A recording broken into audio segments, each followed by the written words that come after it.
Principles of sports nutrition.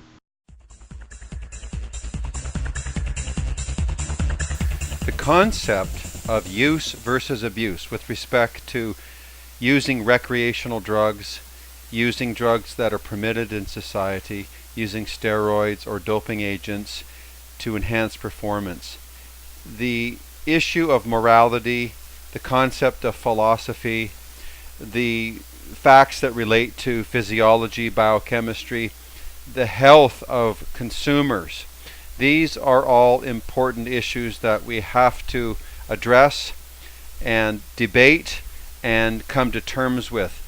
Now, one must distinguish the difference between substance use, the fact that you're using anything, no matter what it is, and substance abuse, meaning with respect to frequency and dosage, substance abuse.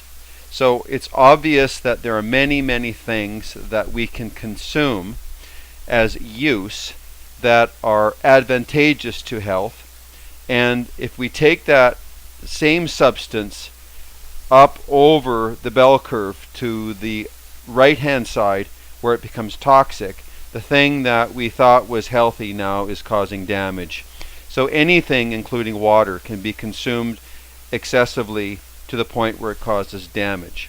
In fact, in many cases, the concept is moot. Now, there are those who feel that consuming any amount of an illicit substance, as determined by whoever, such as the government or the do-gooders, illustrates abusive behavior. Recreational drugs, for example, definitely have a dark side, but then so do vitamins, food, medications, and exercise.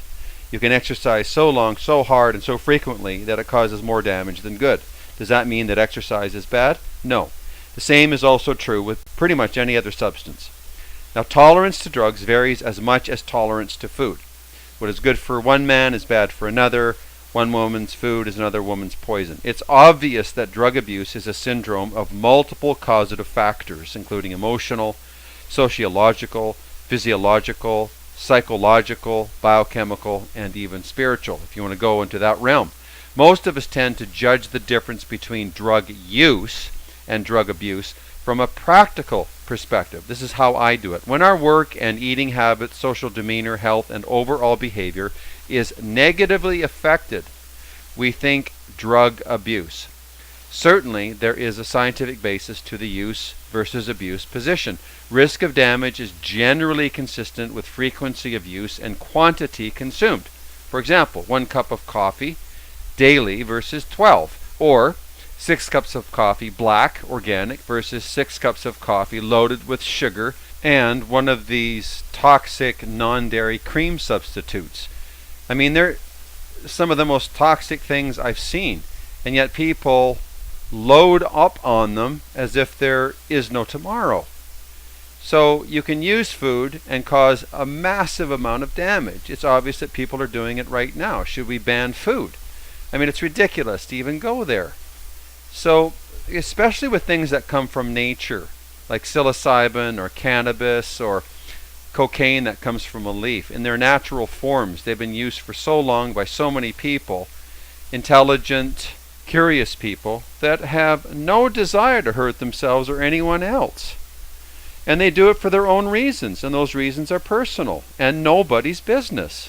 Is it possible to consume recreational drugs in limited amounts without harming the body and mind? Does every consumer of illicit substance end up on Skid Row? Does recreational drug use compromise or enhance athletic performance?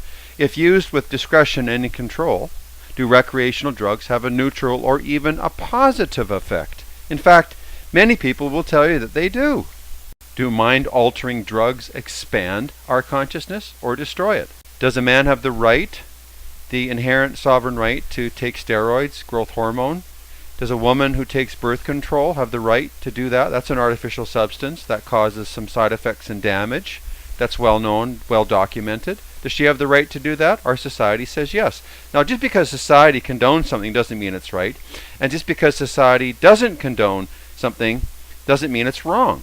We have to decide, and we have to use the scientific method as our guide. Now, I think that the widespread consumption of refined, processed, man-made factory food affects the brain and immune system in such a way that our tolerance to drugs, the use of them, is diminished, our ability to metabolize them weakened, and our perception of their need distorted to the point of dependence.